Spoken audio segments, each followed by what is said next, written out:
Every insurer in 2026 will tell you that they are doing AI. Ask your harder question. Who has rebuilt the business or operating model around it? And the room goes very quiet. 82% of insurance leaders say AI will define this industry's future. Just 14% have made it their operating model.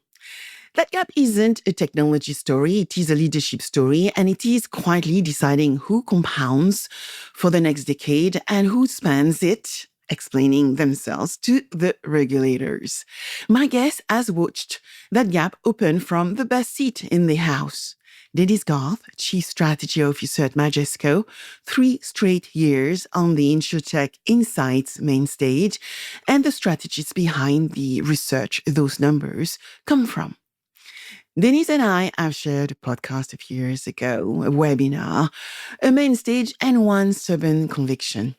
The Frontier Insurer has arrived, and most of the industry hasn't noticed yet. Today, we go where the stage clock never lets us. Denise, welcome back to Scouting for Growth.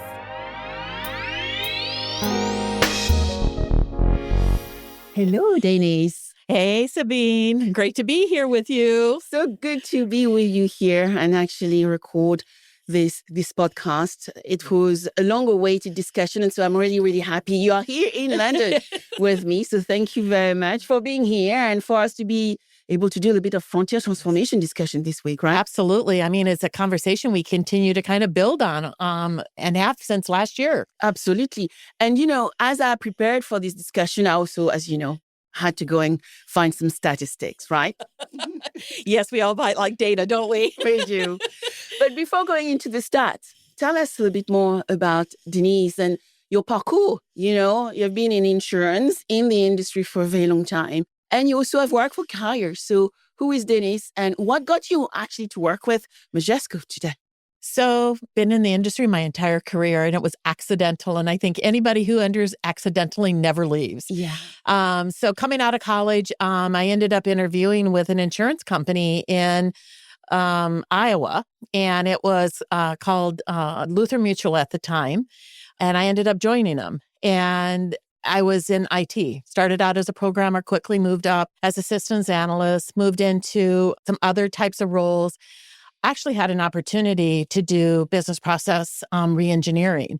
And it was the best experience I had early in your career, where I was able to go into every department of the insurance company and every product area of the insurance company, figure out how we were going to use technology more effectively. It gave me a really unbelievable understanding of the operations of an insurance company to a degree that most people don't get that opportunity. From that, I moved into some corporate project management. We ended up working with CUNA Mutual Insurance Group out of Madison, Wisconsin. Eventually, the two companies merged. From there, I went to Mutual of Omaha and was doing a project with Mutual of Omaha to turn around a major corporate project. And as a result, then I became head of the IT organization for all of their individual lines for both L&A and H&P and C. Great opportunity. Also got involved in medical because that was a big line of business at that time. And as I said, I decided that medical insurance is really a difficult area to be because it's so regulated and very difficult. From there, I went into Cord. I had gotten very involved with the Cord as a result of the work that we were doing at Mutual of Omaha.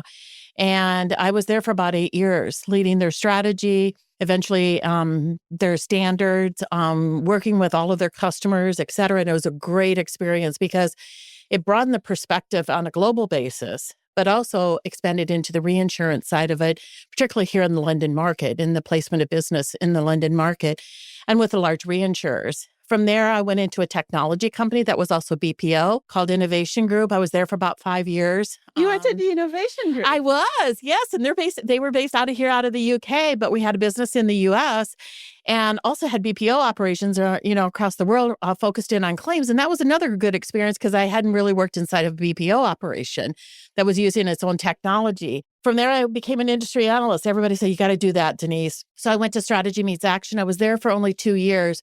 Great experience. But my former colleague and boss at the time from Innovation Group, he had left Innovation Group, was working with Majesco on their board of directors. And they were deciding that they were going to separate out Majesco from Mastech and really have the software company. And they were close to going to be doing an acquisition of Coverall.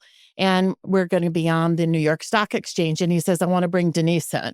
And he and I talked, and I came in to focus in on strategy and marketing and been here for about 11, 12 years. And it's been an unbelievable experience because we did that acquisition. We went into the New York Stock Exchange. Manish came along, Misha, our chief product officer and president, came as a part of Coverall. He's done an amazing job at bringing the product together and transforming it into cloud native now from an AI embedded perspective. We've been partners in crime in a lot of things from a market and then a product perspective, but it really began to change when our new CEO, Adam Elster, came from CA Technologies. And it was right at the time where a lot of insurance tech companies were very focused on tech, but in a different way. And he brought some discipline from an enterprise software perspective to have us kind of think about things differently. And we were eventually acquired by Thoma Bravo. And it's been a great experience because we've grown. Every acquisition we've done, we've grown that acquisition. It's provided value back to the customers. And I think our real focus from a strategic perspective is really making sure that we're providing the right solutions to the market that's really going to create the types of business outcomes that are necessary for insurers to really be successful, not just today, but in the future. Yeah, fascinating. So strategic meets action. I know the guys from that company as well. Now it's probably strategy meets decision, right? Exactly. Maybe a title needed here. And then the Innovation Group, interesting enough, they were one of the sponsors of the Startup Bootcamp instructor program I built 10 years ago. So it's interesting. We actually have mingled with similar companies. I'm a director at the Accord Solution Group. I've been sharing that group for quite a few years. Probably time for me to move on and to support the Accord differently. But fascinating, the connects. And then, the process as well, when I was at IBM, I was doing strategy. Then I did process transformation, digital transformation through process. And then, I went into value creation through Bill Peroni. Right. And we all know Bill. We all know Bill. So Bill got me into doing the McKinsey way of doing numbers. And so it's fascinating when you think about the connects we have for so many years. And you and I kind of traveled around each other, and we finally made a point of trying to really get to know each other at ITC a number of years ago.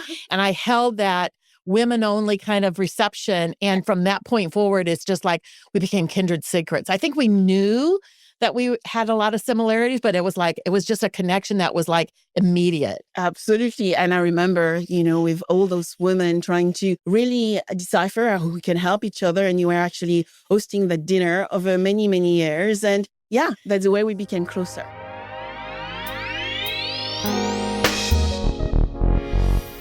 So let's get into some of the numbers I collected for you, right? 82% of insurance leaders believe AI will define the future of our industry. 14%, and that comes from your number, have actually integrated it into their operation. This is incredible. 14% only, right, Denise? That 68-point gap is not a technology problem. It is a leadership problem, and it is quietly deciding what compounds for the next decade and who writes and remediation, right? Plans for the regulators as well. So let's lead into where we are. We've done some main stage work recently. So from that seat, Denise, what actually changed between last year and this year when we start looking at artificial intelligence? So maybe the past 3 years and this year, not from a technology viewpoint, but from the conversation we are starting having in the boardroom. So I would say 3 years ago, when we had the first conversation about this on stage, it was actually 3 years ago. It was like, what is this AI thing? And it was kind of like everybody was trying to get an understanding of what is it and what's it going to be. It reminds me of what happened when InsurTech kind of came out it came out of FinTech, but all of a sudden everybody was an InsurTech. And I remember at that point, insurance companies were like, whoa, what is this going to mean? Because we had InsurTechs that were insurance companies or MGAs that were starting, and they were very afraid as to what the implications of that would be. They kind of halted all kinds of decisions until they kind of figured it out. I think 3 years ago, that's what AI was. We've had AI for decades, but the way that AI was coming out with ChatGPT and the possibility of it changed things. And it was kind of like, is this an IT thing? And they were trying to figure it out. Last year, 2 years ago, I would say, there was experimentation going on. And that experimentation was good because it kind of began to get some understanding that this was probably more than just an IT project. Yeah, absolutely. I think this year, it's just completely accelerated. And I think the discussion around AI is now more about the business and more about what is it going to do for the business? And ultimately, what is it going to do for the industry and the customers that we serve? And if it isn't going to help do that, do anything to improve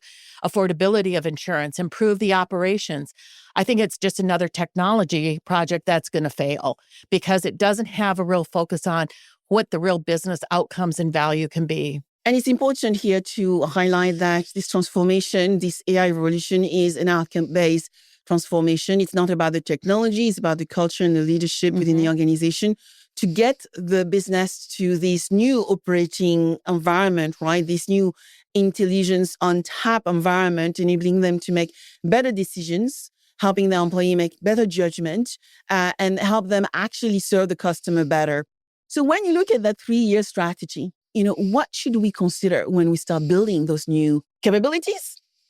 Serve the customer better, serve the employee better as well. What does it mean?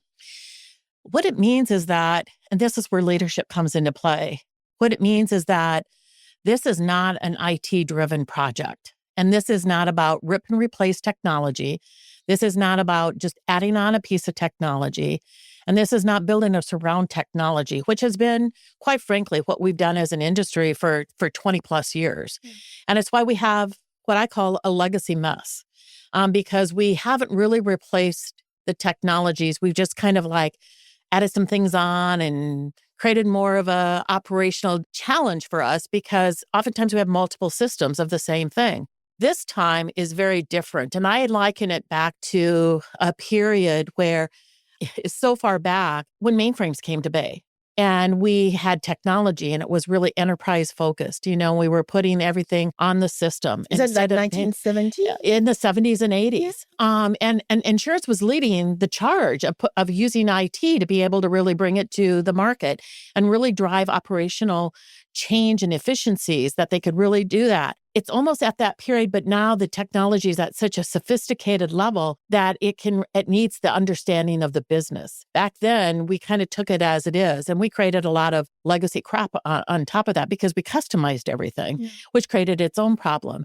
I think today it is about leadership and stepping back to both of our experiences of business process reengineering, rethinking how we're going to do business, and then how can technology empower and enable that. And that takes leadership from the very top because it is so easy.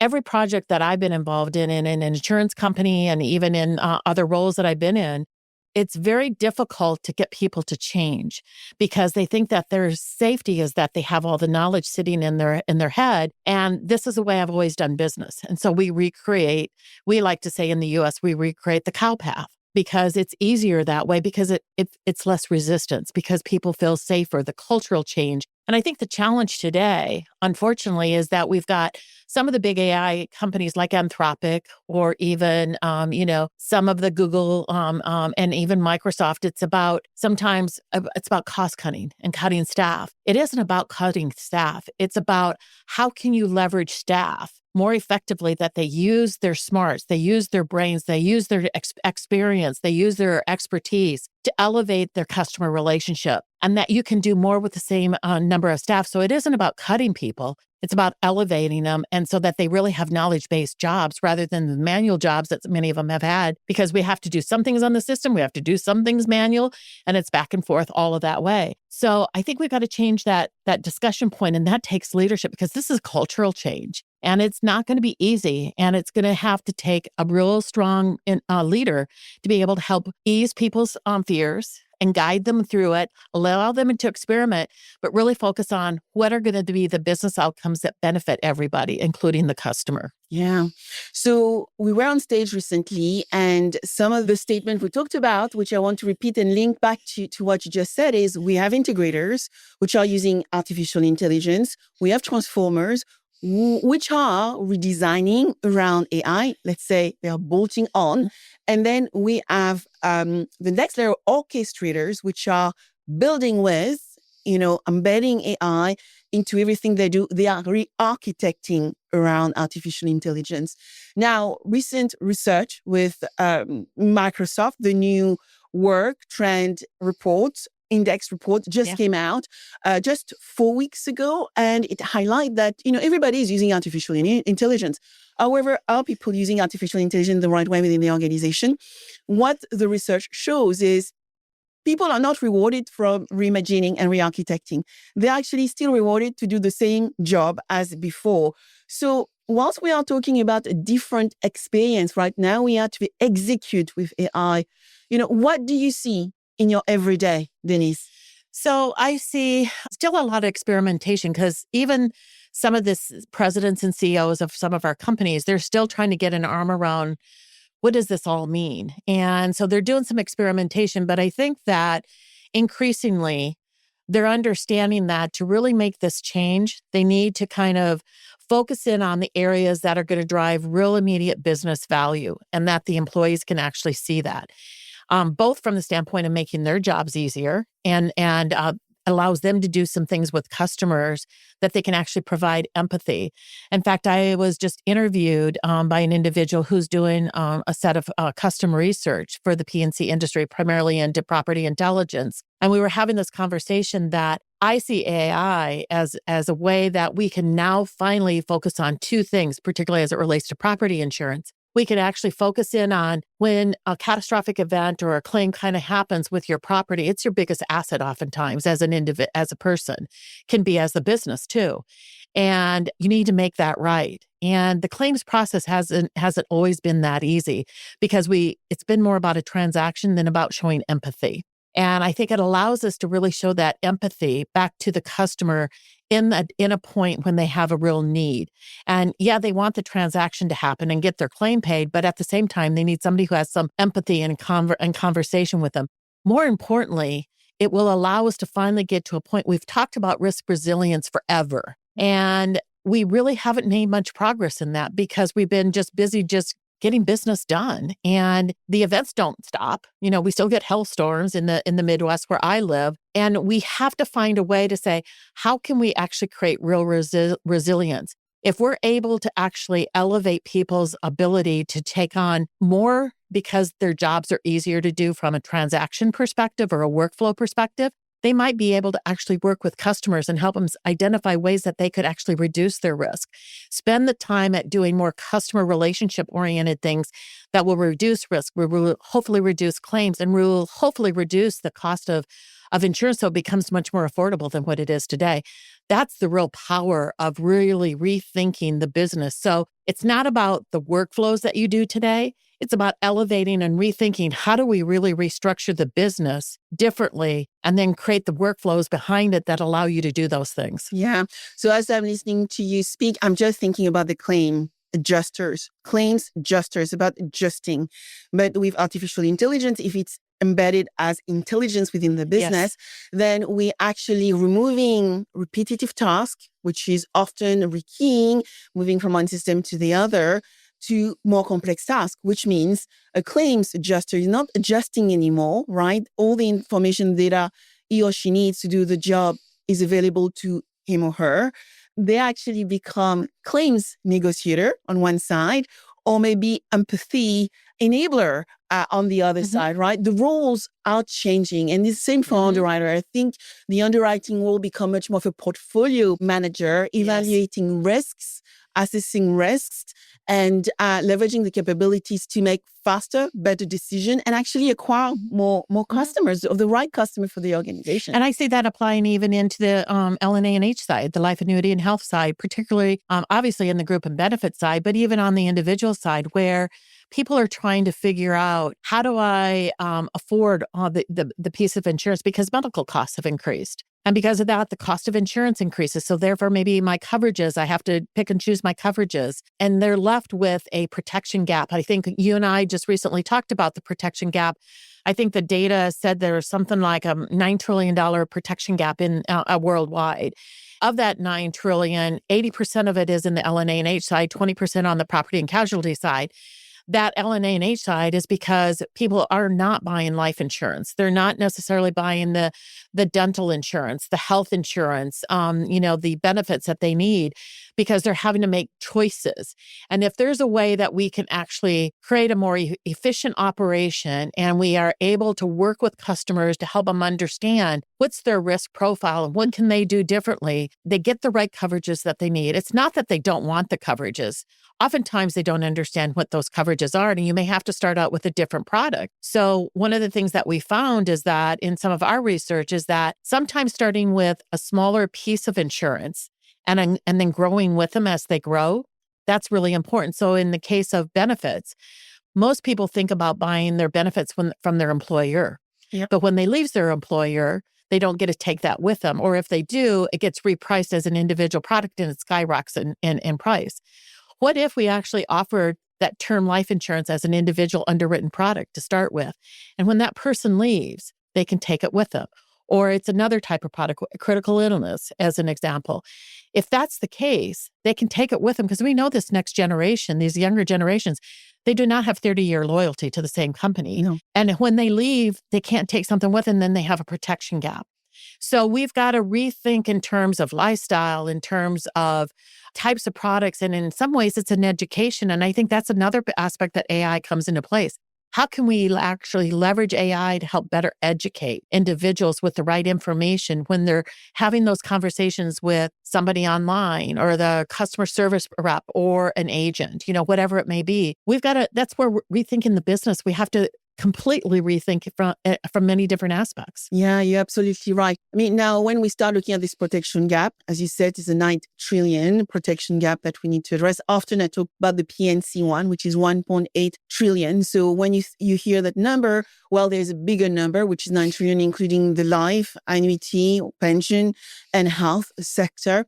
What we find is actually the young people don't even believe in insurance, because I guess there's this lack of trust. So what we need to consider is how we just actually find ways to build more trust in the product, more trust because it's transportable from one organization to the other, and also enabling them to be educated around the power of the products that are out there, I guess, to protect them. Yeah, I think the other element of trust is trust that they're going to pay the claim when the time comes. And we know that there have been instances in the industry where it could be a major catastrophic event or multiple catastrophic events that hit in the same year. And it makes it very difficult for the insurer, because they're probably not going to make a profit that year. It could be multiple years of it. That can have a real impact of trust and loyalty, because if all of a sudden the insurance goes up 40%, which has been the case in some areas around the world, including the US, where auto insurance went up significantly, or property insurance went up significantly, or general liability went up significantly. And it was due to a lot that was happening,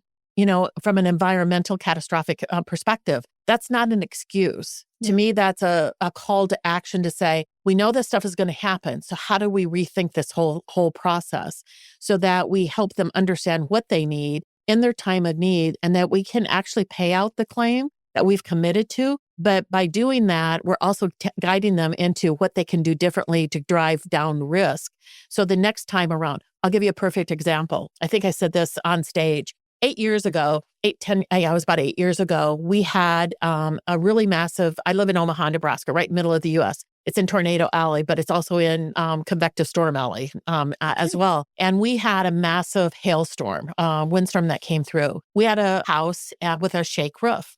And that hailstorm that hit destroyed my shake roof and popped the seals on every one of my Pella windows in my house. I had like 40 windows, and every one of them popped. And so when my insurance company came and we did the assessment, I had $140,000 worth of damage. Oh my God. Yeah, it was huge, but not as much as some people had. It wasn't my insurance company. It was my contractor. that was recommended by my insurance company because they were reliable. And he said to me, he goes, you will get a payout for your roof because I had a high-end shake roof that you can buy a different kind of roof. It was called a Da Vinci roof. And it looks like slate, but it's rubber, has a 100-year warranty, and hail just bounces off. And it will save you money. So we ended up going that. It was covered underneath the insurance. And we actually had a 20% discount as a result of that. My insurance company did not tell me that. So now we have a different house and where we grew up, a lake house, and we just had a hailstorm. We're having our roof assessed this week. And my husband was working with our insurance company, our agent and the individual, the service rep.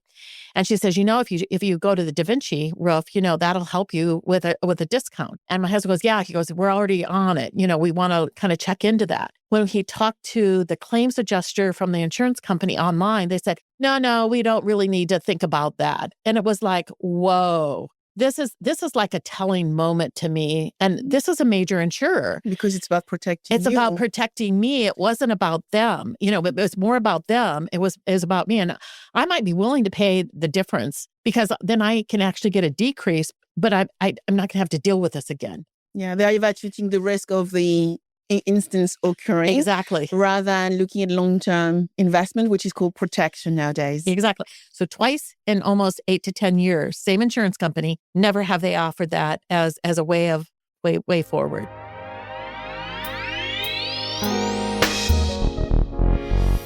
I would like to go into understanding a bit more about Majesco, right? You went from embracing AI, you embed AI into what we call the core. So it's an intelligent core now. And through that, you have quadrupled your AI investment. I want to highlight that I remember looking at your numbers earlier this year, where your top line revenue, I think it was in the 600 million top line USD. I mean, massive profit, $100 million as USD. And then you have amazing investment or PE companies supporting you and making sure everything balanced and actually customer being served well. Why are you investing so much in AI now? We're investing in AI because we believe it really is one of those pivotal moments for the industry. No different than internet was, than digital was, than cloud was. Yeah. And it's an architectural perspective. It's both at the technical architecture platform level, but it also has to be at the business architecture perspective. And so for us, we believe that embedding analytics and AI into the solution, it's a number of different ways. First off, what is most important for AI is having quality, reliable data, access to the data. So what we did is we made sure that all operational data from our policy billing, claims, loss control, all of our systems is in a data lakehouse. And you have access to all of that data. Number two is that we embedded the business intelligence, what we think about as dashboards and reports, but it's also making sure that you can create your own dashboards and reports based upon the data. So not just the out-of-the-box things that you do, but it's easy to be able to have it actually come up during the workflow. So it's not like this separate thing over to the side. And then obviously we've got some AI machine learning models that we've created, that we leverage in, then say, the underwriting process with our property intelligence as an example. But the real two big pieces were Copilot came out from Microsoft. Yeah. We embedded it so that it was available on every single screen. So it could do the initial basic things. So we have all of our documentation on how to do an endorsement or how to do a quote or how to do something. Think about a new person coming into this industry and trying to learn just our language. Yeah, all of the acronyms that we have, but on top of it, a system. And so you could actually ask Copilot, Majesco Copilot, how do I do an endorsement? It'll come up with step 1, 2, 3, 4, 5. Or you're in a claim. Give me a summary of the claim. Yeah. It'll come up with that. So that was part one. The next part has been agentic AI and building out the agents that were going to be of value. And what we've done is it wasn't just about building something cool. There's a lot of things you can build that's cool. Yeah, but was it going to create a piece of value? We actually engaged our customers. Where are your pain points today? Where are things going on that we could really kind of leverage an agentic AI agent to be able to do that? And that's where we've really focused on because we wanted business outcomes. What we've done to actually validate that is every one of those agentic AI agents, and even, generally the Gen AI capabilities from Majesco Copilot, but definitely the agents, we actually benchmark it. So we do it without on our system, and we do it with. And we have validated that so that when a customer is considering their tokens that they want to be able to use the agents, they have an ROI around it. Because it's going to help them process things quicker. It's going to help them with quality. It's going to help them with giving that empathy to the customer. It's going to help with the new employees that are joining, that they can actually do the business, and you've got that consistency and quality. The most important aspect, I think, of it is that we chose not to do it as bolt-on. The reason why we chose not to do it as bolt-on is because you need to be able to have it at that architecture platform level that you can pull it up into any part of the solution and any part of the workflow or the process at any point you need. More importantly, we can actually create auditability and transparency. And from a regulatory standpoint, that is the most important thing, because everybody's a little fearful about it. They've always been fearful about AI, whether or not, underwriting was fair or claims was fair. Now we've got it across an entire, organization from a process standpoint. And that is the piece. And I remember last year when we were on the panel, we had somebody from an insurance company on the panel along with Jim DeMarco from Microsoft. The insurance company person said, well, the real issue is auditability and transparency. And Jim looked at him and says, and you think you have that today? Because you've got a lot of legacy and you're doing some things manual, you're doing something. And he kind of sat back and he goes, point well taken. And it completely changed his view about why embedded is really important, because you are going to have that transparency. Whereas if you got a bolt on, they're going to come in and do something and go out, but then you don't have transparency. The data, you don't have transparency of what did the person actually do and everything that was executed. I mean, you actually use a very useful example when we were catching up a little bit earlier, which is, think about your core systems and how individuals within the company, the employee within the company, are dealing with processes, right? Every businesses are dealing with process, technology, and people. And so individuals today, whether they're underwriting claims, actuaries often have to rekey things from one system to the other, because unfortunately there is a lot of legacy, and there is also, and that comes from a lot of M&A. A lot of insurance company have to grow, and they grow through M&A. They're acquiring new systems. And so an actuary dealing with a line of business may actually have to rekey things from one system to the other. That rekeying often is what we call the white space, right?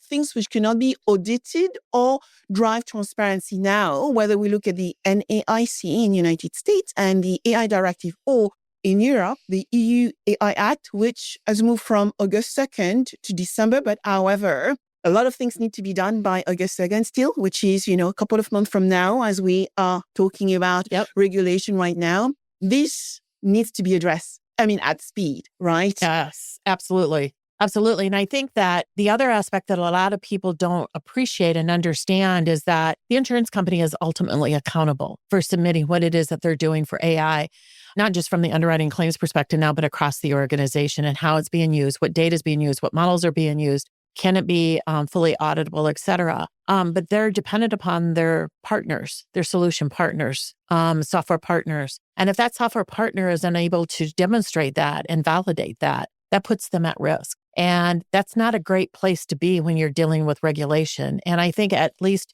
you and I have talked about it. It's the same thing over here in Europe. The NAIC in the US is requiring that software providers, that solution providers have to also submit to them. So what we submit to the NAIC has to be consistent with what we're given to our customers. If they're only using billing, they're going to only look at the billing aspects of what they're using. And not all customers are going to use all agents, because it may not be applicable to them, but they need to indicate which ones they are when they're doing that submission. And it has to be consistent. And I think it sets a whole new level of expectation of how important AI is, but also how we have to be very thoughtful in what we're doing so that it doesn't have a negative impact that goes back to the customer, that they no longer trust us and they no longer have loyalty to us, and that they are getting real value out of this. And that's where I would say that's why we talk often about governance by design, which drive trust by design. Governance. So I would say, to our listeners, I recorded a podcast with Majesco, who goes into aspect of how to build really good product in an evolving market, as well as Franklin Manchester from SAS.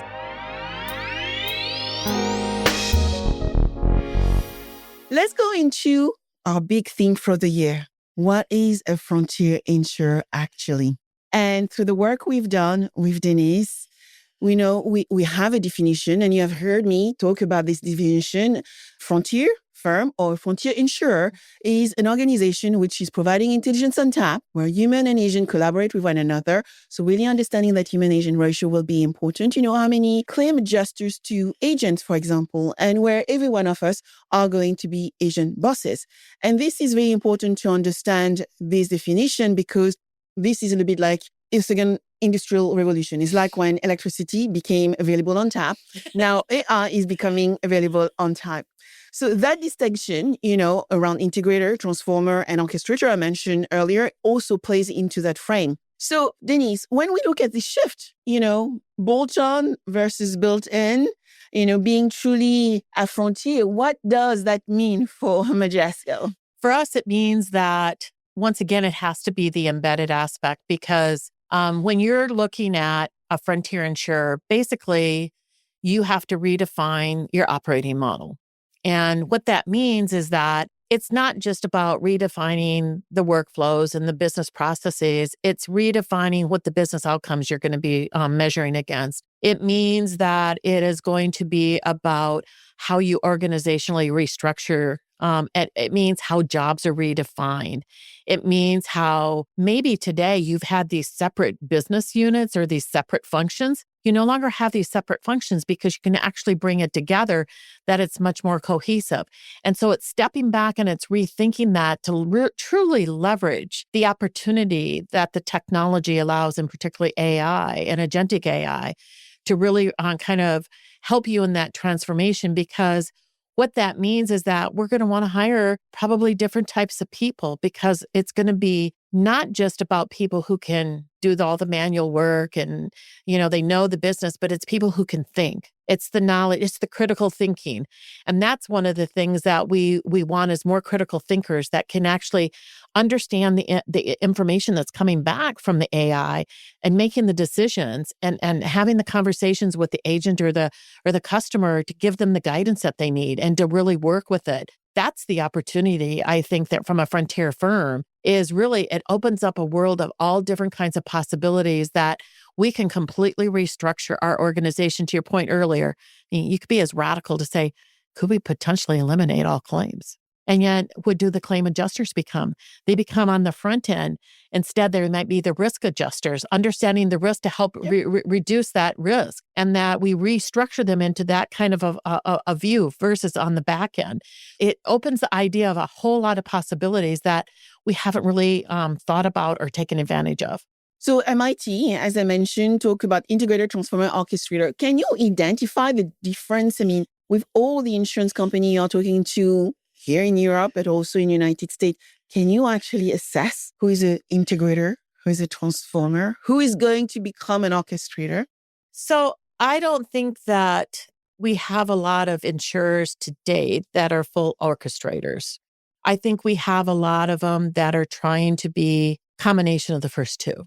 And the reason is that even though we've got a number of insurers, particularly some publicly traded ones, they're hyping, you know, we're reducing our expense ratio by this, and we're able to do this. And I think some of that is great because investors are looking for it. Yes. But behind the scenes, it might be just because they've cut staff. They haven't really changed the operating model to be able to do it. So they might just be an integrator at this point in time and leveraging AI in a point kind of bolt-on kind of solution or a very limited type of area.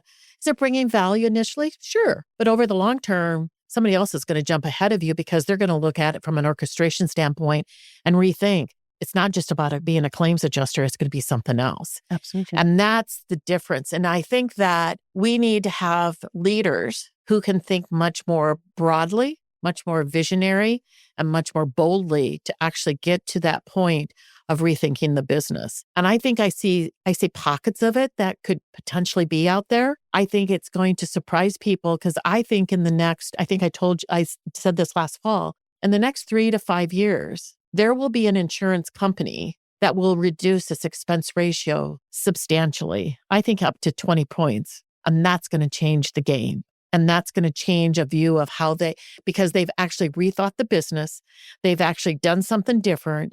And they are setting a whole new benchmark for everybody else to kind of compete against. And that's going to be difficult for most companies to compete against. And I think that will happen, but it's going to take a little bit of time. And I think that they're not going to talk about it real publicly initially, because they're going to kind of wait. They're going to sit in the background and they're going to do their thing. And then they're going to come out and it's going to shock a lot of people. Those that are publicly talking about it now, it's great because it's getting an understanding of things, but don't talk about it too quickly until you kind of step back and you look at it on an overall basis. And that is the key around that orchestrator model. I mean, let's go back to Microsoft, who call this in this model, the agent boss. Every employee orchestrating digital workers, right? Mm-hmm. Those little agents. And so when you talk to carriers, to executive within those organizations today, I mean, does that excite them, or are they fearful of it all? I don't think I think it's across the board. I think some executives are still trying to figure it out. Yeah. They don't quite understand it. And there's others that are saying, I'm excited about this, but I need to culturally bring my team along, because they're afraid of it. Because we've seen too much out in the market already, but it's about cutting jobs. Yes. And it's not about cutting jobs. It's about doing more and more valuable types of work that we can grow the business with the same number of people and still provide the value back to the customers. So it's a win-win type of situation. Some are taking the easy out now. It's just cutting staff, and it looks great, but that's only going to sustain you for a period of time. So I think that there are some that are taking some initial steps. In my opinion, that's kind of experimentation still. But they haven't really kind of looked at it from a true frontier firm perspective as an orchestrator, and rethinking, how do we structure the business, and how does the business model truly have to change, or how could we change it to be something different? And I think if you kind of go back to the real essence of what the insurance industry is about, and where it started decades and decades and decades and decades ago, you can say that it started back in, Roman times. There's that. You can say it started with Lloyd's, with the shipping and here in London. But it actually started out with the guilds across Europe. And that was what was brought across over to the U.S. Benjamin Franklin brought that in one of the first insurance companies. And the idea is that we're in it together. We're protecting, we all kind of contribute to a protection, so that if my neighbor has something go wrong, we can help kind of do it. And it goes back to the essence that you're there when you really need them, and that it's more of a community, kind of a helping kind of thing. And yes, we have public business. We all have to make a profit, but how we go about making that profit and how we kind of engage our customers, we have choices about that. Yeah, absolutely. We have choices. And whilst it's time where we are all learning, we are absolutely all learning about the transformation we are going through. And that's why we call it frontier transformation, is moving from one stage to another, crossing the frontier. It's not easy, right? It is a period of full transformation and full chaos in some respect. Actually, in your own research, Denise, you showed, and I mentioned that number earlier, 82% of leaders believe AI defines the future, while only 14% have fully integrated this capability within their organization. Core vendors like Majesco, for example, have been selling transformation for 20 years at least. Why should the CEO believe that now the intelligent core, and maybe explain why you call it intelligent core, is the new operating model and not the core modernization rebrand that some organizations are going for right now? So the transformation that we talked about the last 20 years, when we were moving from monolithic systems into best-of-breed systems and component-based solutions, and now into cloud, we were really replacing technology. Was kind of a rip and pull, rip and replace. And in most cases, you configured the systems, to be able to kind of do business the way that you've done it. You might take some stuff out of the box, but you might kind of tweak it and stuff. It really didn't rethink the concept of changing what policy billing and claims did, because we just still did those functions. I think what happens today with embedded analytics and with intelligent core, yes, you still have policy billing and claims, but we're rethinking how those things happen. And that we have always offered out of the box pre-configured, workflows and pre-configured base products and all that you could just to create up speed to market and speed to implementation. But now what we've done is we've rethought some of those key processes across policy billing and claims so that we're not doing billing the same way, or we're not doing claims the same way, or we're not doing a quote the same way, because we're now embedding agentic AI into it to rethink how that process is going to go. So out of the box, if you choose to use the agents and the Gen AI, you're actually changing the way that business is being done. But it's it's not like everything all at once. It's because people can't take everything all at once. They can only take a few things at once, and it gets them started. So then they kind of think about, oh, what if we did this? Oh, what if we did this? And those are the ideas that come back that we can create the agents to be able to fully enhance that. So it's a journey. And I think that it isn't no longer a rip and replace of technology. It is about a rip and replace of business capabilities and the operating model, and that we're rethinking how we're going to do the business and the workflows. And some of the workflows are going to go away because they add no value, because we can actually do that behind the scene by the agents. And the human can actually be doing some other things while the agent is taking care of things behind the scenes or overnight. And all of a sudden, it creates a whole different opportunity to restructure jobs into more meaningful jobs and into more impactful jobs and into more impactful business outcomes.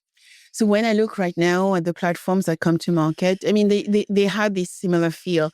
On one side, you actually tend to have what I call the workflow and the processes. So let's say you have underwriting, claims, collection, billing, on one side. And what I've seen that has changed is you have the data being pulled for each of those different screens. And then you have an agent, right, trying to decipher and make sense of that data. And at the same time, giving answers to the human, giving answers to that person who is going to make decision and judgment, the critical thinker in some ways. And so as I look at those platforms, I said, okay, so now as a chief orchestration officer, I can see everything, but then I can actually start seeing how some capability will be dispatched to either different people within the organization or different partners or agents outside the organization, but also I would say, we talk about medical, right? Partners as well, the hospital. Yep. And then you will have maybe the insurance company also as part of the same ecosystem of orchestration-enabled partners so that they have the one single source of the truth and actually can validate what is valid and also prevent what is not valid, right? Yeah. At the touch of a button. I'm fascinated to actually see how this orchestration is already happening today. Yeah, it's happening. And I think that there's the new term is MCP, as a technology to be able to integrate in, external agents, but then you're also documenting that from an auditability and transparency standpoint. More importantly, the MCP allows you to work with appropriate partners that may be able to have some agents that are going to do some interesting things, but within the orchestration of the solution that you have. We're even looking at our own customers want to build their own agents, and it'll be through the MCP process. We'll be talking about that at our fall release and all of that. So there are things that we do see, but not everybody's ready for that yet because they're still trying to figure out what this all means. But we're in the process of making sure that we're ready for them when they're ready to do that. But it is within that orchestration layer so that we can actually have that full auditability and transparency. If there's an external, agent that's coming in, we know when the agent came in, who executed that, what data did it pull, all of the things that are going to be really, really important back for the insurance companies from a regulatory and governance standpoint. So let's talk about bolt-on AI versus orchestration now. And we've seen inside multiple Fortune 500 carriers, when we meet with them and we talk to them, we actually see some of the challenges they are facing. Often 30, 50, sometimes 100 concurrent AI pilots, document summarization in legal, claims correspondence in property, triage, for example, in commercial. Every pilot as a champion must have positive ROI on paper. Almost none of them connect. Bolt-on AI is the new compliance theater. It produces motion without compounding. And I think it is very important because even the conversation I'm having now, right? We are in June as we are recording this conversation, and we will release this very, very soon. A lot of companies, a lot of executives are being given some deadlines to actually demonstrate their ROI of their AI projects. And so within, I think, the first few weeks of July, they need to actually explain to executives what is going on. Now, some of the conversation I've had is, 82% of companies out there have invested in artificial intelligence, but most of them have actually already gone through the whole budget in 3 to 6 months. So thinking about that, Denise, how do we deal with this bolting on, whether it's building it? It's feel like, are we tactical? Are we strategic again? Maybe fast follower is better than to be, the first adopter. What is your view on this current transformation, or I would say on the current situation? I think on the current situation, I think what's coming up here is that, people are running through their budget quickly. We've seen that. I think that we've got a sense of euphoria. AI is going to solve everything. And it's not going to solve everything initially. We've got to be very selective in where we're going to really focus in. And once again, it's got to go back to business outcomes. And so when I think about where you're focusing from an AI standpoint, we've got people internally, even at Majesco, that are playing with stuff. We're using it. But you also have to make sure that it is going to add real value and it's not going to create some information that is inaccurate. That's a piece. I mean, you and I were talking about last week. There was an article of one of the big SI or consulting firms, and they had created a report, and it was based off of they called it AI slop because they didn't validate the data behind it. And that's the unfortunate thing with the open web, is that you can't always validate that data. So once again, it comes back to, is your data ready, internally, that you're doing that type of stuff. But I think more importantly is that don't try to do everything at once. Focus in on a few areas where it's going to really create immediate value, both for your employees so that they get on board with it and you get past this kind of cultural kind of fear, but also for your customers so that they see value in what you're doing. And it will accelerate and it will kind of extend real value over a period of time, in a short period of time. So when I think about it, that's why we've got customers that are only using billing. We got customers who use policy and billing. We have customers who use the whole full suite. We have to think about it across all of our customers so we can create initial value for them in using the intelligence, and they get excited about it, and then they have other ideas of how they can kind of do it. So it's very thoughtful. It's not like haphazard. It's kind of like, I go back to, we all had this, oh my God, insurtechs, they're just amazing. They're going to do all these things. And everybody had a pilot internally with every insurtech, but very few actually went into production. And that wasn't good for the insurtechs that were going through a lot of VC money because that they failed as a result in many cases. And it wasn't necessarily good for the insurance companies because they didn't know how to take it from idea to true production and implementation to demonstrate true business outcomes. Yeah, I wonder whether sometimes we have too many cooks in the same kitchen. Yeah, and I think the other aspect is that to think that you're going to get an ROI in 2 months is ridiculous. I think that you've got to demonstrate validation first, validation and first, adoption probably second, and adoption, and then I think you begin to get the ROI over a period of time. But quite frankly, we all did ROIs back in the days of rip and replace core systems. Absolutely. Oh, there was an ROI, but you know what? Hardly anybody actually went back to those ROIs and, we're going to eliminate, this amount of staff. We're going to eliminate this amount of mainframe resources, et cetera. And what happened? They all still kept all their legacy systems. Yeah. And they still kept all their staff. And we never really executed on that. That's why we've got to be very thoughtful in the way that we execute today, because there is real opportunity here. Opportunity, I would say, I've seen probably the risk shifting to CFO, who actually approved the budget, which is managing the risk and asking for the proof as well. We have seen the chief AI officers as well coming on board. Now, when I start looking at maybe the future diagram of the operating model, looking at processes and activities we know well, underwriting, claims, billing, collection, fraud management. Do you see any of those processes or sub-processes which may actually not exist tomorrow? Before I answer that, I want to get to, I agree with you on the CFO and I agree with you on the chief AI officer, obviously the CEO as well. There's an officer that you left out. That's the chief strategy officer. Yes. Near and dear to both years of my heart, because I think that also the chief risk officer in some ways, because I think that our process, you and I have talked about this, the process of how we select our software technology partners has to radically change. Yeah. We have done it for 20 plus years. Who has the best feature function? Who has this? Who has that? You know what? That's all pretty much parity these days.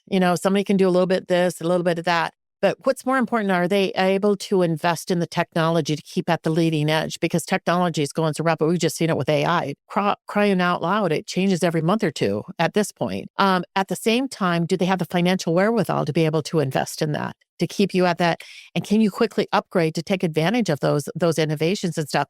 So we have to rethink that whole process and maybe not hold it so much into a procurement process that we want, because that's how we've always done business. Yeah. And it's always looking at it on a cost benefit basis. We got to flip that model. So strategy, I think, can help you avoid that operational risk, that strategic risk, and also that financial risk. Because if you're not selecting the right partners who are going to help you and kind of move that along, you all of a sudden create a huge amount of risk internally to the organization that it's going to be difficult to get out of any time soon. From a functional standpoint or a workflow standpoint, what's going to change and what's going to go away? I actually think that to some extent, some of the claim stuff is actually going to go away, because I think that depending on the type of claim and the criticality of the claim, you're not going to necessarily need people to do some of that. Yes. It can do a straight through processing. We do it today on dental insurance because, you just kind of, based on the plans, you know what you're going to pay out, and it just kind of goes through and it's touchless. I think we're going to see more of that opportunity for some of those claims. I think what it does is it creates a different kind of job. Once again, I'm going to go back to, it creates a customer-facing job that is about helping to understand and reduce risk. And new jobs are going to emerge. I think from a servicing standpoint, whether it's the policy servicing or the billing, same type of thing can happen there too.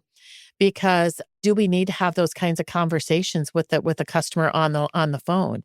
Could those things be actually handled, through a chatbot, and through an AI intelligent kind of thing? And only when it gets to a certain point does it go to a human. Our research has shown that people are actually open to having AI chatbots help them in that process. Is it the way that we can actually use AI chatbots to help educate? Because today we don't have people on the phone that are trying to educate people about their insurance or what they need to buy. So I think while some things will go away or become less within an operation, I think new things grow.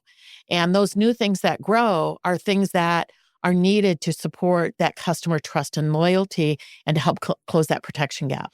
Well, it reminds us, how many people read their insurance contract. I mean, some of them 20, 30 pages.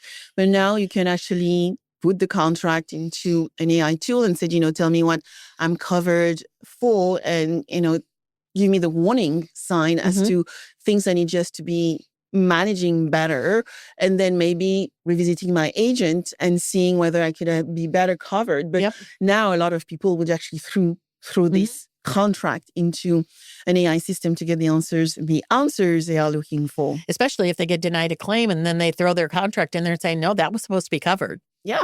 Well, that's why I would say in the United States, and I think it started happening here in Europe, we see a lot of social inflation, the cost of insurance becoming much higher than it used to be. And we see nuclear verdict probably more in the United States because it's a litigation-based market. And so when I talk, for example, to Dale Diamond, who is the president of NAMIC, which is a national insurance association for mutual insurers, what we actually see over there is that a claim of $25,000 can become a claim of $7 million. And often because, their lack of communication in some ways or a lack of understanding of where the problem really resides for the plaintiff. And I think that's a great point, because I think that we haven't used AI to help identify, is this a claim that could be at risk for litigation? And it may be better for us just to go ahead and pay out the claim and avoid that, but then work with the customer in a different type of way that they see value. A lot of times when these claims come in, unless it's, I call it it's lawyers who kind of chase claims, and they're not necessarily really great. It really is about lack of communication or understanding that creates that, and lack of not really believing that, showing empathy back to the customer that they were in a very dire need and they really needed to have support immediately to be able to take that. And I think that if we can change that dynamic, it changes it all. Yes, absolutely. And partly when you actually highlighted here that empathy moment, some lawyers chasing a situation where there can be really high claims. In the claim situation I'm mentioning right now, that it could have been a 20 million claim, but because the insurer's lawyer was able to defend the situation well, it became 7 million rather than 25 million. Here is actually another question for you, which might be an uncomfortable incentive, as I put it here. Vendor sprawl is good business for vendors. 50 pilots mean 50 contracts for some. The ecosystem you and I both work on it's about, as we said earlier, sometimes the bolt-on area, and we need to actually make sure we build new metrics to identify who really doing the built-in. And I guess the terminology we hear a lot right now is AI native. So what is your incentive at Majesco to end it rather than ride this wave? Our incentive is our number one pillar for our strategy. It's about our customer. And if our customer is not able to be successful in their business, and being successful in their business means that we've implemented it, they're able to use it. And for us, one thing that we've been driving the last couple of years is putting more business on the platform. And when they're putting more business on the platform, that means that they have the confidence in the platform and doing it. So the other aspect of it is that they see business value and they are seeing a change in their business outcomes. There was an insurance company, it was a smaller one, about 120 million. And they, in the US, have to go annually through their AM Best, review for their rating and et cetera. And a couple of years ago, their rating increased from, I think it was a B+ to an A, something like that. They sent a note. They did a press release that they had because that's a big deal in the U.S. because it's much safer insurance company. But they sent a private note that one of the things that they talked about was because of the technology. They used our full suite, and they're also one of our intelligent core customers as well. And they attributed it to that they were able to rethink their business operating model and rethink their business, that they could actually generate the financials that would ultimately allow them to actually get that rating. And part of that rating, obviously, is the innovation rating that AM Best does as well, because they rethought their business operating model and then different technology. That was a big piece of the innovation rating. Now, that is not a key factor. Obviously, financials are always there, but what they did, and they did in a thoughtful way, was that aspect. And I think that's that's kind of a behind the scenes. They haven't really publicly said that, but when we hear those things, we know that we did a good job and that truly is a partnership and that truly is about a business outcome. It's important to highlight, in our industry, we use AM Best for sure and other capabilities. But, when you actually think about how we evaluate the ability, let's say, of a company to pay, we look at the AM Best rating and also at the AM Best press releases and a lot of the research available on the platform across all continents. And that allows us to actually be a little bit more predictive, looking research to actually help make better decisions.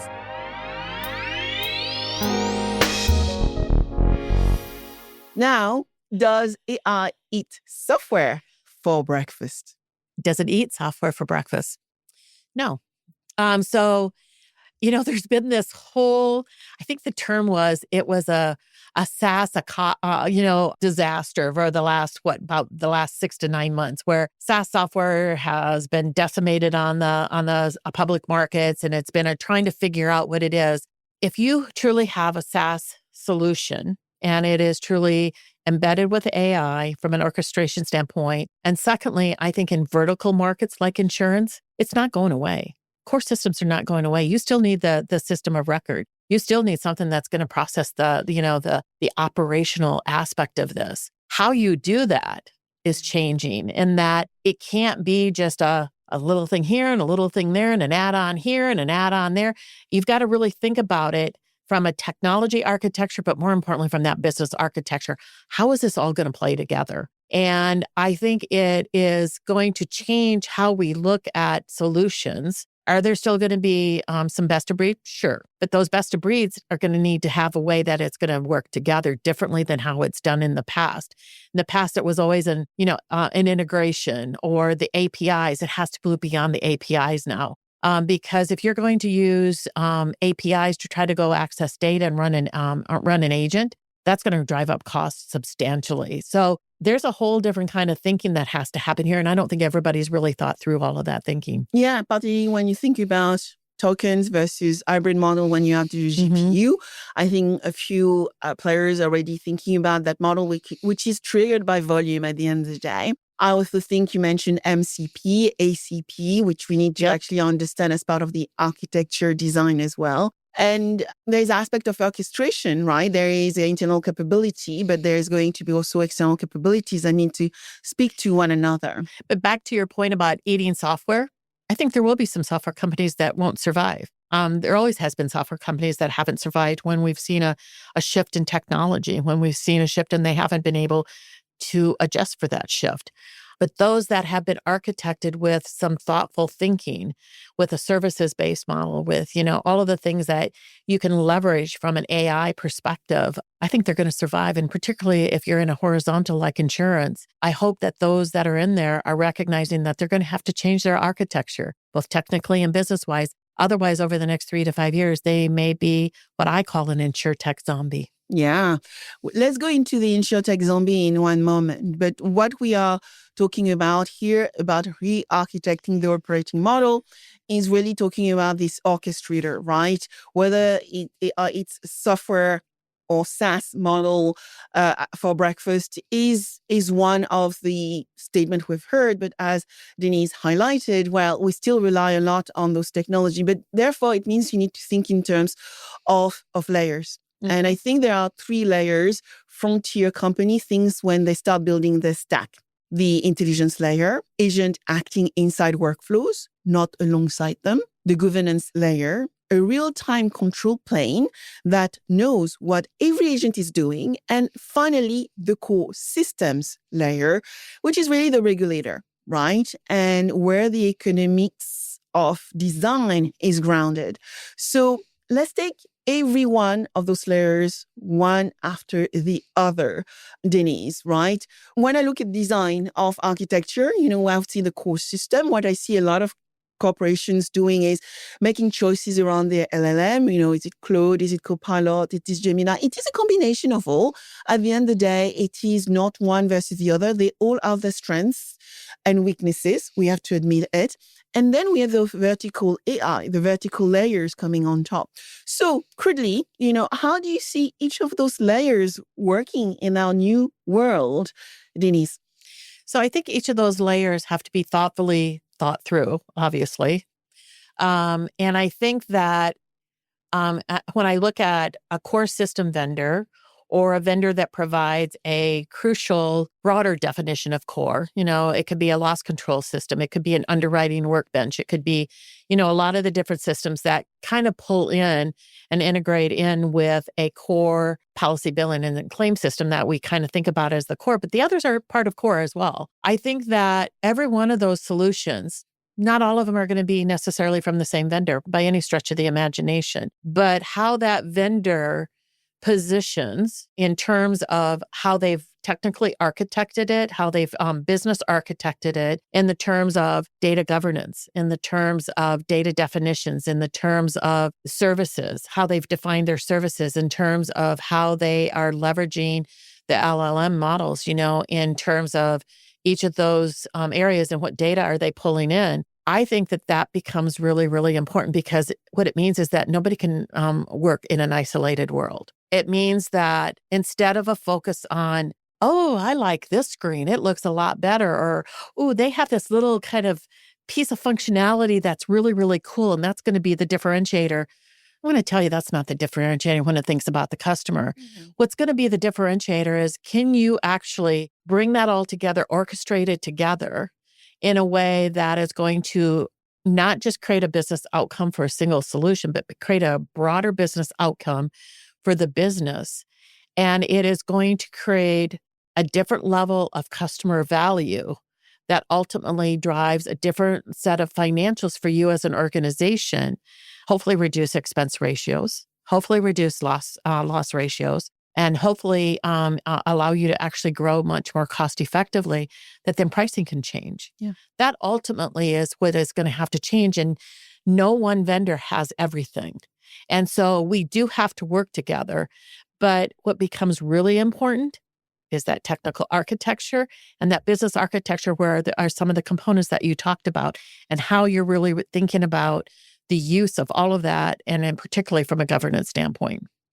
And it's important what you just said. I think I want to echo is we have to work together. Often, carrier have multiple core system vendors working with them, fulfilling different needs because they have different capabilities. So it's often not one versus the other. It's about finding that ecosystem of capability, which allows to serve the customer, which means, what does the customer want? Speed. They want better pricing. They want empathy when actually there is a claim, which need to be sorted and solved, rocket speed time. And so that is what the customer value. Whilst for sure we don't like the green screen, the technology we use inside the organization is less important for them. But when that experience also impact them, on their mobile devices or wherever they want to meet that relation, then we need just to pay better attention. Yeah. And at the end of the day, when you think about it, the core of insurance is about policy billing and claims. And there's a lot of other systems that surround that. But if you don't get those three right, and you don't have access to the data, and it's not quality, and it's not accessible, and you don't have the ability to orchestrate across those three with other systems, that's where it's all going to fall apart. So when we think about Frontier, which decision belongs to the system of record, which to the intelligence layer, or who might be become the arbitrage between each of the different layers? Is there something we need to think or consider differently? It's a great question. I hadn't thought about that. You kind of posed that to me. We probably do, because nothing is ever black and white, in this industry or with technology. And I think the arbitrator needs to be probably a way that you can kind of, in the workflow and in the process, from a governance standpoint, it can actually bring forward, that there's a conflict here. And it might be a conflict between two different systems, type of thing. And what you're going to have to do is that somebody's got to make that decision. And that person, that employee, has to have the knowledge and the expertise, not just in one system, but more at a broader level to make that decision. And you got to be able to document that decision. That's going to be the key, is who made the decision, how did they document it, and what was their action that they took on that, so that we understand why they were the arbitrator, that they took this path versus this path, and the reason why. I think that's going to become a really, really important aspect, I think, going forward, and something, once again, that has to be thought about in the architecture. Yeah, codifying is really going to be key. As you were speaking also, I remember one example, which, with all this change happening beyond insurance, but how the customer is engaging with platform, a lot of research is happening right now around the future of distribution. I'm doing some myself for the partners I'm working with. Let's look at the scenario where we don't search anymore, but we ask, where we go to GPT-based platform to find answer for the things we want to buy, or for even the insurance, which might be the most relevant for us. What we're actually realizing with those scenarios is now we are going to go and try to work with platforms or companies which are discoverable. Discoverability means the content you produce need to be machine readable. Often we talk about JSON, Markdown, right? You need to actually make sure that the content can be read by the machine. And this time the machine is going to be a GenAI system. Second, we need to actually make sure that this activity, and right now we just do discoverability, needs to be bindable. Bindable means we mentioned APIs, but it will be MCP. So really understanding that there's different protocols, and we need to work with those different protocols now. And lastly, it needs to be coachable. Coachable means it needs to be in milliseconds, not minutes. Yeah. And so here in Europe, I know a lot of the comparison websites are doing a lot of work to actually be visible through those type of platforms. But bindability also means that we want to avoid adverse selection. We want to make sure that the customer that we're acquiring are being relevant within our portfolio. Now, being able to acquire customer in millisecond means we can also acquire bad customer in millisecond if we don't have the right microservices and capabilities sitting behind the scene. And all this needs to come together to We're going to have another Amazon moment, except it's going to be an AI moment, of discoverability. Because what that means is that when we had the Amazon moment, when everything went on the internet and we had the digital, everybody tried to be the next Amazon, with their website and with their capabilities. Those websites are going to have to be completely rethought. And what content are you putting up there? You're going to have to put up a lot more content about your actual product and the pricing of the product, what the contracts look like, and what is included and not included. And if you included this, and it's not going to be put in your information, do you want to have this yes or no type of thing? No, you're going to have it much more open and discoverable. And that's a big change for insurers because, well, you can get the information because at least in the States, and I know it's the same in the EU, when you file for a product, at least most of the products, if it's a specialty product, you don't necessarily have to file in the States from a pricing perspective. You do see all of that. You can see the contracts for those products, but that's going to change dramatically in how discoverability, and boy, the first ones that get out the gate with that, whoa. It's another Amazon moment for the industry that I don't think we ever really achieved the Amazon moment as an industry. This just elevates it 20 times. And we didn't even get that level. Now we've got to go another whole level. I mean, you talk about price. And when you start looking at things which are not maybe, I would say, commoditized, such as travel, home, car, when you go in specialty lines, commercial lines, maybe, individual SME type product, well, you still give us a call and we'll give you a quote. So it's going to be interesting how pricing is being addressed, because this is definitely a requirement from those platforms today. And also, question mark whether that is going to happen in insurance. It might at the end of the day, because we are going for hyper-personalization. Usage-based insurance, usage-based pricing, being able to have a price for Sabine and a price for Denise, even in the insurance environment, might be. Even parametric insurance. Yes. And so it may not initially visibly impact traditional insurance. You buy an auto insurance, traditional auto or property insurance or general liability or, some kind of business insurance. But what it is going to impact is that instead of buying that insurance, they're going to buy something else that can give you the pricing, that can give you those types of things. And so it could actually potentially divert buying to different types of products that are much more standardized and easier to buy and easier to price and quote because of the way that they're structured, like a parametric insurance. Yes. Modularized. Let's build modularized products.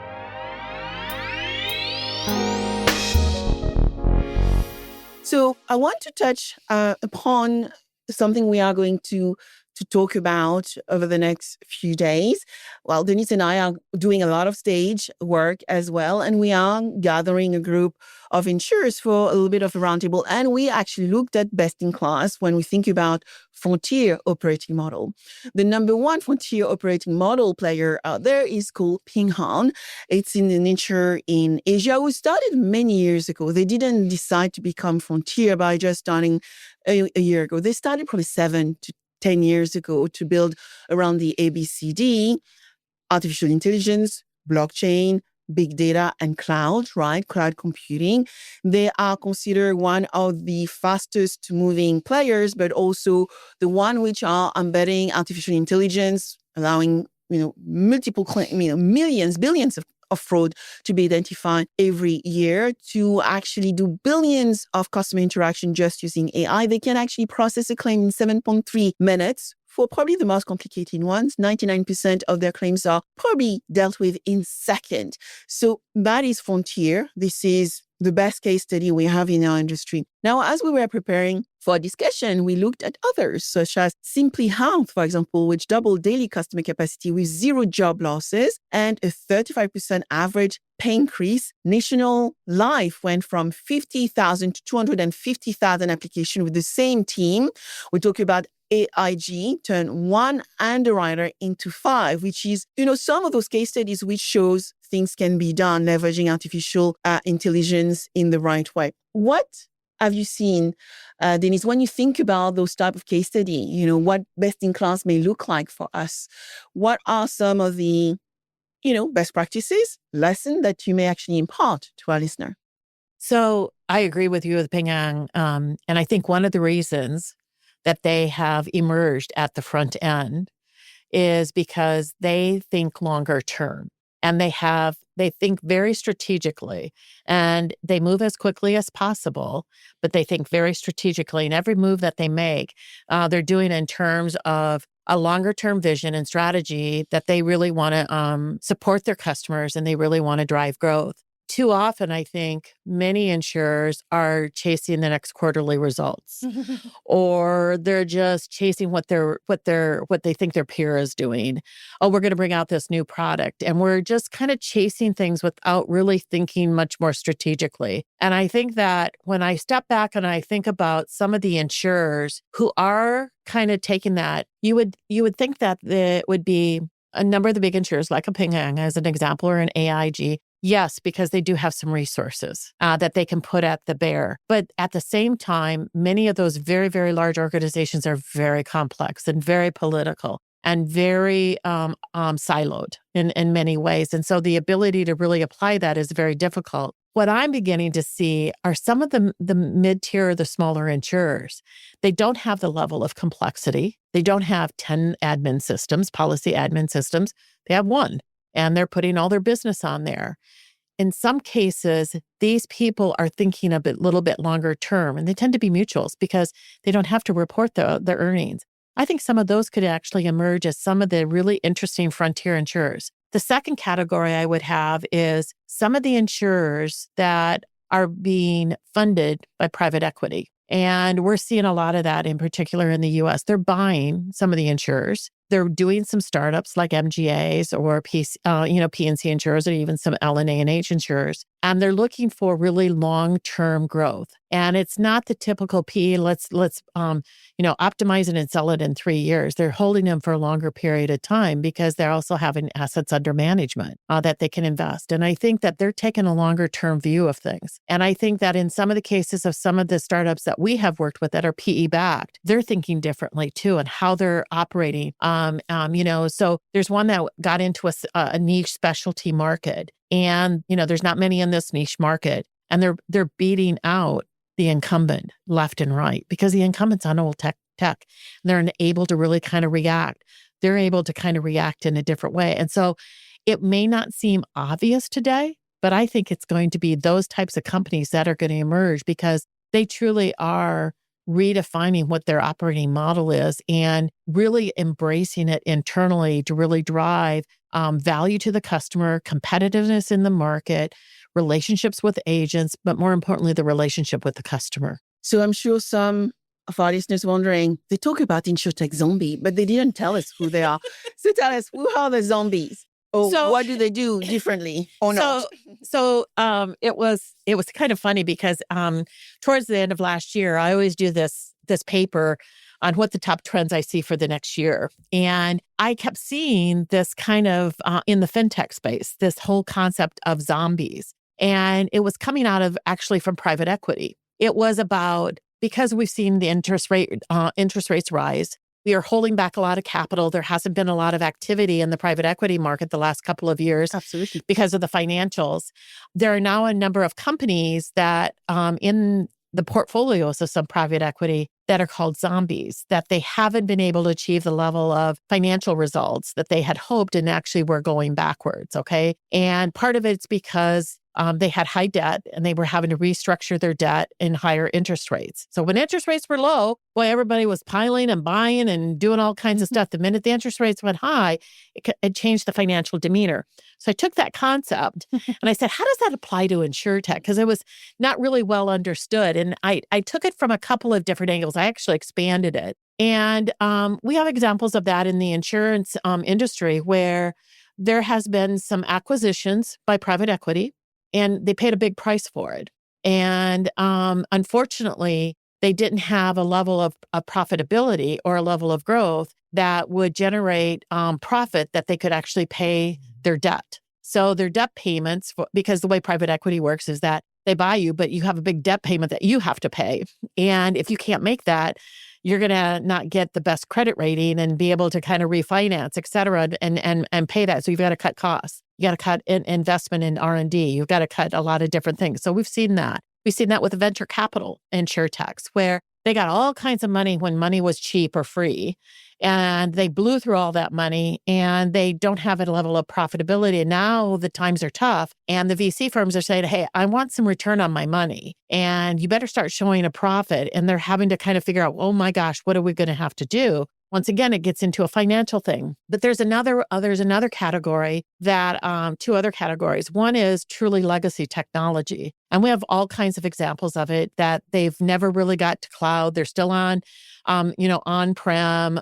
They're still in COBOL or whatever it may be. They're still around supporting those customers, but they're never going to be able to invest to move into the next. They didn't with cloud. The other interesting category is what I like to call, and we have a lot of them in this industry, and they've done a great job. Don't get me wrong, over the last few decades, but today's different. And I call them, they're the original founder companies, and they have a good business. They probably have maybe 20, 30, maybe 40 customers. It could be a $30, $40 million, revenue on an annual basis, but they're privately held, they're founder-based, and they don't always operate with the same view of financials that, publicly traded software company does, or like a private equity-backed software company. And now today, they're having to say, okay, they saw a dollar is a dollar. Today, now they have to invest in R&D for AI. Not just the technology, the people. Mm-hmm. How do you get data scientists in? How do you make sure that your data is there? All of that. And the level of investment that they're going to have to make to be able to be truly an orchestrator is going to be difficult. They're not necessarily going to get there. So this is where I think that when you're doing a software selection today, it's about who do you select? Not just on their feature function. It's really what's their financial fortitude? What's their ability to invest? Are they demonstrating that investment? Are they demonstrating that innovation? Are they keeping at the front end? A software vendor should always be at the leading edge of technology change. They should also be able to enable market business change. And if you're unable to do both of those, then your decision on a vendor will come down to what additional risk are you bringing to the organization. We always looked at risk as, can they implement? Can they continue to support? I think the risk today is, are they even going to be relevant? And then I become irrelevant, and that becomes the InsurTech zombie. And I think we have more of them in this industry than we realize.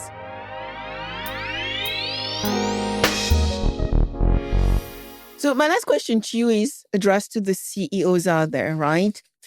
Hopefully not too stuck, but we talked about 86% of them maybe potentially stuck earlier. What would be for you the first 90-day plan they should be considering as they're actually trying to become Frontier Insurer?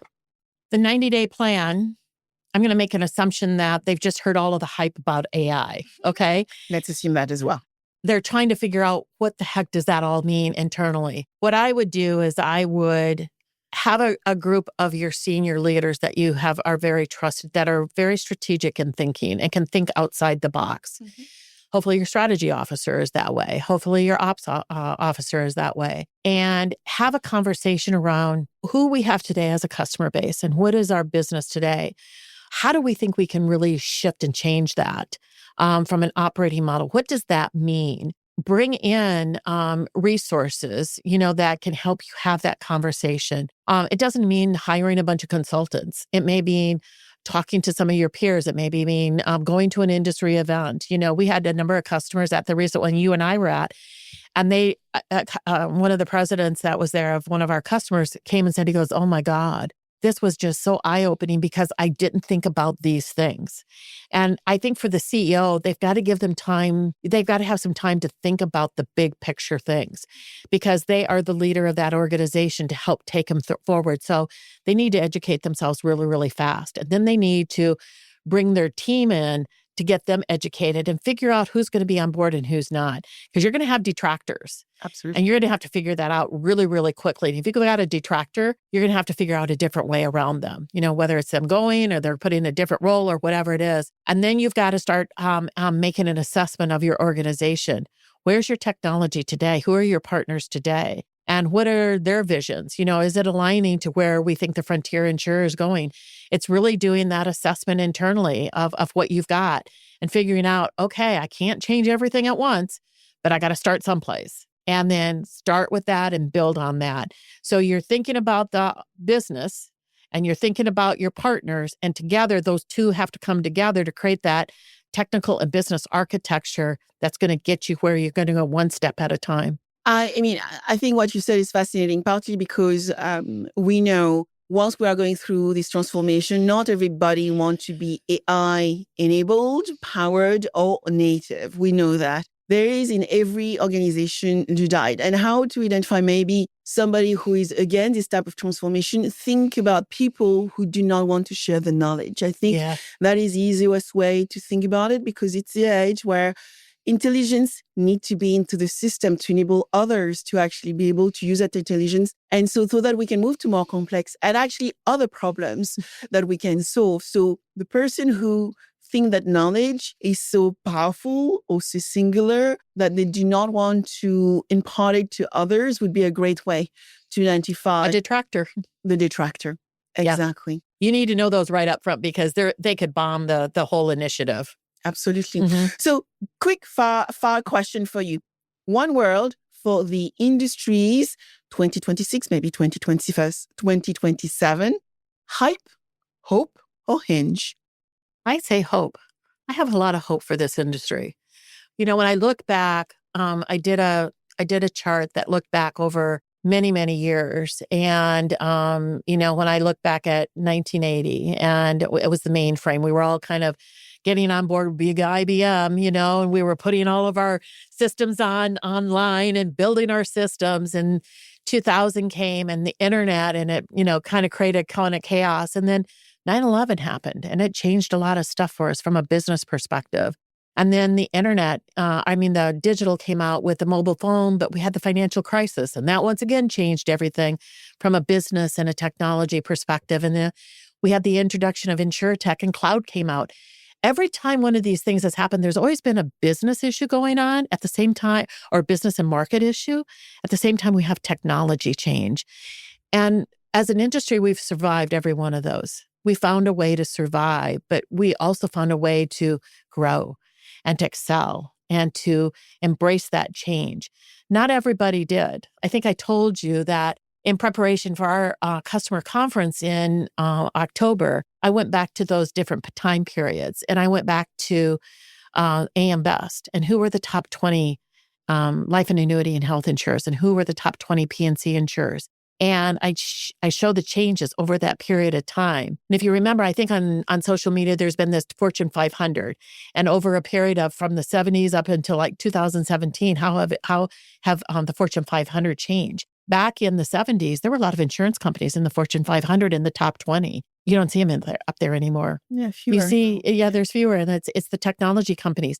The same thing is here. The names of some of the insurance companies, I was like, oh man, I forgot about that one. And then, back in 1980, Progressive wasn't even around. Progressive now is the one at the top. And you see these changes. We're going to see change. And those that can't survive that change become irrelevant. And they maybe stick around because typically you have a lot of capital. You can stick around for a long period of time, but you're not going to grow. And it's not going to be a place that people want to work in. It's not a place that people want to buy your products from when others are actually doing some really innovative things that are really making a difference for people and for the industry and for the market and for society as a whole. That's what's going to make the difference. And I think it's going to be a really interesting time. And that's why I have hope, because we've gone through a lot as an industry always. We've come out on the other end. May not be the same people on the other end, but we've come through out on the other end. I think in terms of Gartner hype cycle, is AI overstated right now or overrated? I don't think it's overrated from the standpoint of the potential. I think it's overstated because, in my opinion, Gartner hype cycle is too technology focused and it's not business outcome focused. And I think that's been the biggest shift that happened with cloud. In the past, it was always about the technology, and the CIOs were making the decisions on technology because they had to support it, they had to integrate it, they had to implement it, all of that kind of stuff. The minute we went to SaaS and we went into the cloud, they didn't necessarily have to support that and maintain it and do it. The software vendor did a lot of that. Yeah. That changed the dynamics internally to an insurance company where it became very business driven. So today, the CIO has a vote and a voice, but it's the business people making the decisions. I think AI is just one additional layer of it's about the business. It's not about the technology. The technology works. It's about the business, and it's how you use that technology within the confines of the business that is really the differentiator. And so let's finish with this sentence. In 5 years, the insurers or the corporation that won were the ones who redefined their operating model and embraced AI in a way that accelerated that redefinition of the operating model to create real value out to their customers, and has created real financial business outcomes of value. Thank you very much. Thank you, Sabine. It's always a pleasure.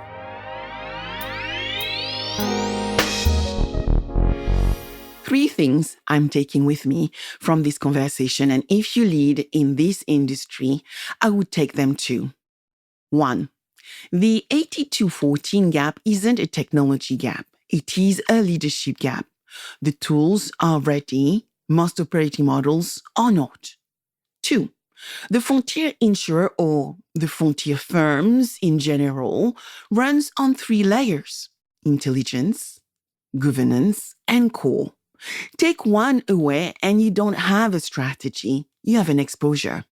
And 3, the binding constraint isn't budget, and it is not the model.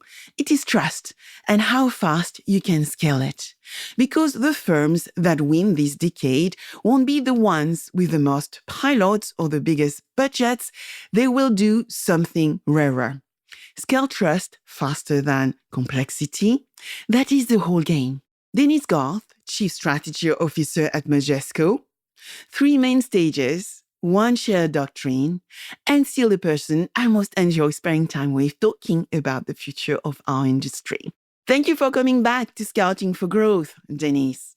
If this conversation moved your thinking, do 2 things. The Frontier Framework and Majesco's 2026 Strategic Priorities research are linked in the show notes below. Share this within your teams. Then send this episode to one executive you know who is still sitting in the 86%. Until next time, keep scouting for growth.